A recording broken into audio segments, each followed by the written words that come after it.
El día de hoy hablaremos sobre cómo detectar si tienes resistencia a la insulina y o diabetes y los mejores tests que te puedes hacer en un laboratorio. Hola, yo soy Dulce, tengo un máster en nutrición y dietética y en otros videos ya he hablado sobre qué es la resistencia a la insulina y qué podemos hacer para revertirla. Te dejo el video para que lo veas después, pero hay muchas preguntas con respecto a cómo saber si ya tienes resistencia a la insulina y o diabetes y si existen síntomas y qué estudios podríamos hacernos para saber cómo andas de tu salud metabólica, cómo anda tu glucosa últimamente.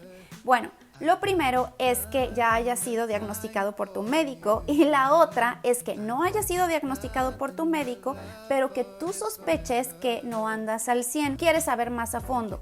Y sí, lo ideal es siempre aprender más para que tú puedas tomar tu salud por tus manos, por tus riendas y puedas mejorar por tus propios medios. La prediabetes significa que tus niveles de glucosa en sangre son más altos de lo normal, pero no lo suficientemente altos para ser diagnosticados como diabetes. La prediabetes usualmente ocurre en personas que ya tienen cierta resistencia a la insulina o cuyas células beta en el páncreas no están produciendo suficiente insulina para mantener la glucosa en sangre en el rango normal. Sin suficiente insulina, la glucosa adicional permanece en el torrente sanguíneo en lugar de entrar a las células y producir energía o a las células grasas. Y con el tiempo, una persona podría desarrollar diabetes tipo 2. Primero, ¿quiénes tienen más probabilidad de desarrollar resistencia a la insulina o prediabetes? Y si tienes más de 2 factores de esta lista que te voy a dar, tienes mayor probabilidad, así que pon mucha atención. Que tengas sobrepeso u obesidad,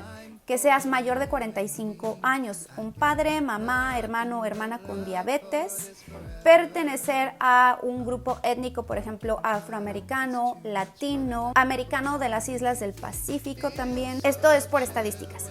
Inactividad física, condiciones de salud tales como presión arterial alta o niveles anormales de colesterol, un historial de diabetes gestacional, síndrome de ovario poliquístico o una combinación de presión arterial alta con niveles anormales de colesterol y una cintura grande, ser muy sedentario, utilizar medicamentos como glucocorticoides, algunos antipsicóticos o medicamentos para el VIH.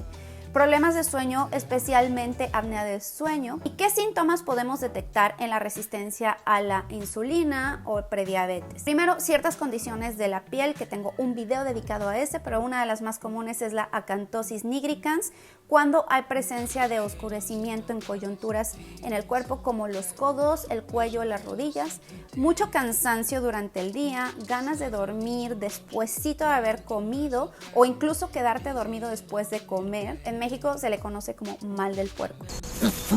Orinar muy constantemente, sobre todo en las noches, despertarte a cada ratito a ir a orinar, mucha sed casi incontrolable, también sentir ganas de algo dulce despuesito de comer. Ahora, ¿qué test podemos hacernos para corroborar? El primero y más común es la glucosa en ayunas. Esta prueba debes de hacerla sin haber comido por lo menos 8 horas antes. Un nivel alto puede requerir una segunda prueba unos días después para confirmar la lectura. Si ambas pruebas muestran niveles elevados de glucosa en la sangre, tu médico te puede diagnosticar con prediabetes o diabetes. Los niveles de glucosa en sangre en ayunas por debajo de 100 miligramos por decilitro se consideran normales. Los niveles entre 100 y 125 son prediabetes y los niveles superiores o iguales a 126 miligramos por decilitro corresponden a un diagnóstico de diabetes. Y dependiendo también mucho del laboratorio, estos números podrían variar. De hecho, los niveles que se utilizan en medicina funcional tienen un rango menor que debes de estar debajo de 86. Sin embargo, muchas ocasiones se pueden alterar estos números, por ejemplo, que llegaste muy estresado al laboratorio, que había tráfico y el cortisol se eleva. Otra prueba es la tolerancia a la glucosa. En esta vas a recibir una bebida azucarada de 75 gramos y tu nivel de azúcar en sangre se debe de revisar 2 horas después. Un nivel de azúcar en sangre después de 2 horas de menos de 140 miligramos por decilitro se considera normal. Entre 140 y 199 se considera prediabetes y de 200 o más se considera diabetes. Esta prueba es súper común en las embarazadas, por lo menos aquí en Estados Unidos se hace, pero a mí personalmente me parece muy agresiva para las mujeres, por el cuerpo de una mujer embarazada, hasta para el bebé. Pero bueno, se sigue utilizando, se reportan en los estudios bajo energía, después niveles de glucosa, aunque los niveles de glucosa regresen a la normalidad. Luego también puedes utilizar un monitor continuo de glucosa o un monitor normalito de glucosa. Hay apps muy avanzadas como la de Levels que te arrojan gráficas y te van diciendo cómo se comportan tus picos a lo largo del día. O puedes utilizar un monitor normalito de glucosa que compras en la farmacia. Y hay que cuidar principalmente la glucosa postprandial, es decir, después de cada comida. Medirte a los 30 minutos, 40 y una hora después de haber comido. Y tus niveles no deberían de pasar de 140 como el pico más alto y que regresen a la base donde estabas al principio en 2 horas. Por supuesto que si un día llegas a 180 miligramos por decilitro porque te comiste un Chick-fil-A, fuiste al McDonald's y después te comiste un helado, claro que vas a tener esos picos aunque no tengas resistencia a la insulina, aunque no tengas diabetes. Otra prueba que se hace muy a menudo es la A1C, que esto es un término médico que se refiere a la hemoglobina glicosilada, que es una proteína. La hemoglobina es una proteína que se encuentra dentro de los glóbulos rojos y la hemoglobina glicosilada se refiere a la hemoglobina que se une a la glucosa. El ciclo de vida de los glóbulos rojos se extiende de aproximadamente 8 semanas a 12 semanas, por lo que tus niveles de A1C son un reflejo de los niveles de glucosa en sangre durante los últimos 3 meses. Una prueba de A1C mide el porcentaje de glóbulos rojos que tienen hemoglobina recubierta de azúcar y dado que mide el valor promedio durante un periodo de 3 meses, puede ayudar a descubrir tendencias en tus niveles generales de glucosa y se puede hacer un diagnóstico de diabetes si los niveles de A1C son arriba de 6.5% o más. Los rangos entre 5.7 a 6.4 se considera un riesgo muy alto de diabetes, es una prediabetes, y las personas entre 6 y 6.5 se considera un riesgo aún mayor. Un nivel por debajo de 5.7% se considera normal. Idealmente, tu objetivo debería de ser tener los niveles de A1C dentro de un rango normal y última instancia trabajar para mantenerlo entre 5 y 5.4. Hay quienes incluso bajan hasta 4.8 y está bien. Ahora, otro estudio es la insulina basal. Igualmente se tiene que hacer en ayunas. Mide la cantidad de insulina que hay en tu cuerpo. Lo ideal es que esté por debajo de 7 y para diagnosticar resistencia a la insulina se une la glucosa y la insulina basal, la glucosa en ayunas e insulina basal, con un estudio que se llama HOMA.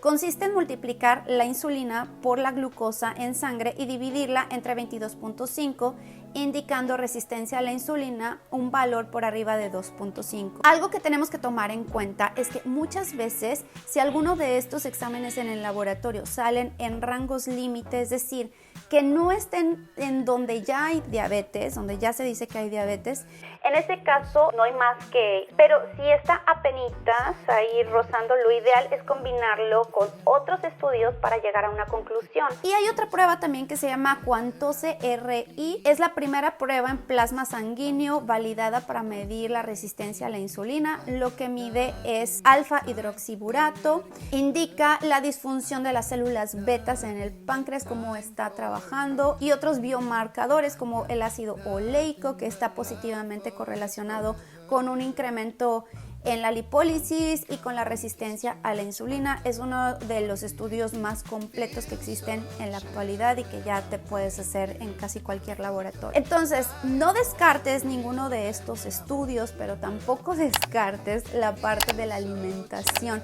que no importa que tengas o no tengas resistencia a la insulina, lo más importante es que te centres en la prevención.